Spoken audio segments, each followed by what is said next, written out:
Last part के and में हमने देखा था कि वूली ने जिन को स्पिरिट माउंटेन का मेंबर बना दिया था। साथ ही उसने जिन को एक स्टिक भी दी थी जो कि एक होली ग्रेड का ट्रेजर था। जिसके बाद जिन उस स्टिक का टेस्ट करने के लिए बाहर आ गया था, जहां वो उस स्टिक की मदद से अपनी बहुत कम स्पिरिचुअल पावर का इस्तेमाल करके भी स्ट्रॉन्ग अटैक कर पा रहा है।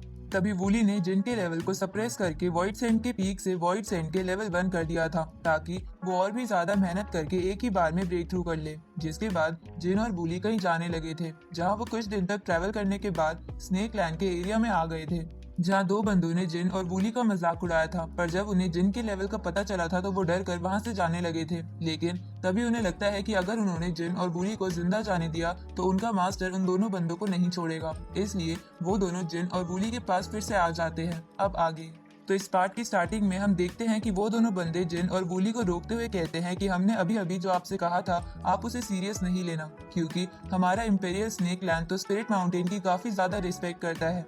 तभी उनमें से एक बंदा जिन और वूली को इनवाइट करते हुए कहता है कि अगर आप दोनों मास्टर हमारे पैलेस में चलकर अगर हमें थोड़ा बहुत ज्ञान देंगे तो हमें काफी खुशी होगी। इसको सुनकर जिन इसके लिए नहीं मानता, लेकिन वूली उससे कहता है कि मैं पहली बार कहीं ट्रैवल कर रहा हूँ, इसलिए दूसरे कॉन्टिनेंट के कल्टीवेटर से मुलाकात करने से जरूर मुझे फायदा होगा। तो ये सुनकर जिन भी इसके लिए मान जाता है। आगे जिन और वूली उनके पैलेस में आ गए थे, जहाँ वो दोनों बंदे जिन और वूली को चाय पर चाय दिए जा रहे थे। तभी जिन उनसे कहने लगता है कि मैं ऑलरेडी 8 कप टी पी चुका हूँ, तो आखिर तुम्हारा मास्टर कब आएगा। उसी वक्त वहाँ एक लेडी आकर उनसे माफी मांगते हुए कहती है कि हमारे मास्टर किसी जरूरी काम में बिजी है, इसलिए उन्हें आने में थोड़ी देर हो जाएगी। अब वो लड़की वूली के पास आकर उससे बोलती है कि मेरा नाम ज़ीलुओ है और मैं यहाँ की एक एल्डर हूँ। जिसके बाद वो आगे कहती है कि मैं काफी समय से स्पिरिट माउंटेन की रिस्पेक्ट किया करती हूँ, इसलिए मैं अकेले में होली सन के साथ ताओइज्म के बारे में बात करना चाहती हूँ।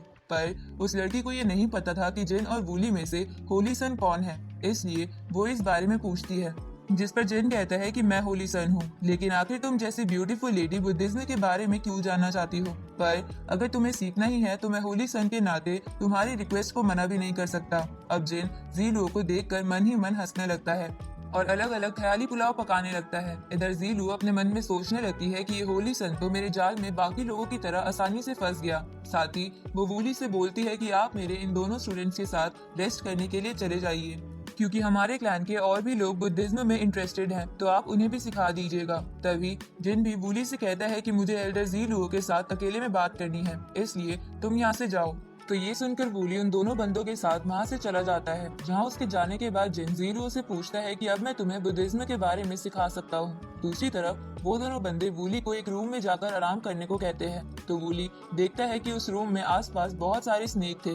तभी वो दोनों बंदे वूली से कहते हैं कि मास्टर आप चिंता नहीं करिए, ये स्नेक्स आपको हर्ट नहीं करेंगे, इसलिए आप बेफिक्र होकर आराम करिए और कुछ देर में हमारे लोग भी आपसे सीखने के लिए आ जाएंगे।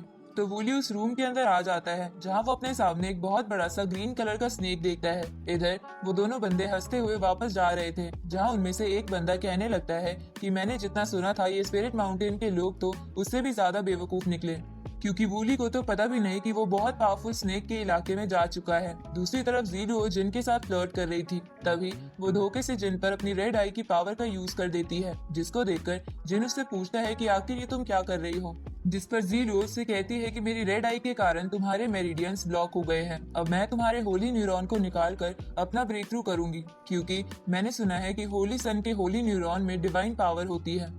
इसके बाद वो वहाँ बहुत सारे रेड स्नेक को बुलाकर कहने लगती है कि तुम्हारे अंदर से होली न्यूरॉन को बाहर निकालने के बाद तुम्हारी बॉडी मैं अपने इन बेबीज को दे दूंगी। ये सुनकर जिन ज़ीलुओ से कहता है कि मुझे तो लगा कि तुम्हारा बेबी मैं हूँ। तभी ज़ीलुओ जिन के अंदर से उसका होली न्यूरॉन निकालने लगती है, लेकिन जिन ज़ीलुओ के हाथ को पकड़कर अपने ऑरा से उन बाकी के रेड स्नेक को दूर कर देता है, क्योंकि उसके ऊपर ज़ीलुओ के रेड आई का कोई भी असर नहीं हुआ था।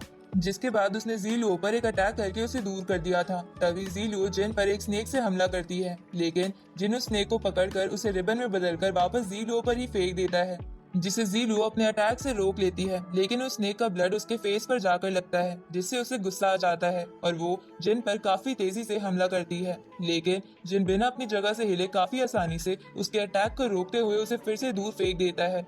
तो ये देखकर ज़ीलुओ जिन पर अपनी रेड स्नेक की स्पिरिट से हमला करती है, जिसे जिन अपनी स्टिक की मदद से काफी आसानी से रोकते हुए ज़ीलुओ को दूर पटक देता है। जिसके बाद जिन उसका मजाक उड़ाने लगता है। जिसको सुनकर ज़ीलू अपने सभी छोटे छोटे स्नेक को जिन पर हमला करने के लिए बोलती है, लेकिन जिन अपने होली सन वाले स्टिक के ऑरा से उन स्नेक्स को एक ही बार में डिस्ट्रॉय कर देता है। जिसके बाद वो ज़ीलू से कहने लगता है कि तुम्हारे पास अगर कोई और भी ट्रिक बची है तो तुम मुझ पर आजमा सकती हो। तो ये सुनकर ज़ीलू खड़ी होते हुए कहती है कि मैंने तुम्हें काफी अंडर एस्टिमेट कर दिया, लेकिन अब मरने के लिए तैयार हो जाओ। अब वो अपनी धर्मा बॉडी को बाहर निकाल लेती है जो कि एक रेड स्नेक की थी, जिसके बाद वो जिन पर हमला कर देती है, जिसे जिन अपनी स्टिक से रोकने लगता है, जिसकी वजह से वो थोड़ा पीछे खिसक जाता है। तो मौका देकर ज़ीलू वहां से भागने की कोशिश करती है, लेकिन जिन ने पहले ही वहां एक ज्योग्राफिकल फॉर्मेशन बना दिया था। तो ये देखकर ज़ीलू दोबारा से जिन पर हमला कर देती है, लेकिन जिन उसके अटैक को आसानी से डॉज कर लेता है।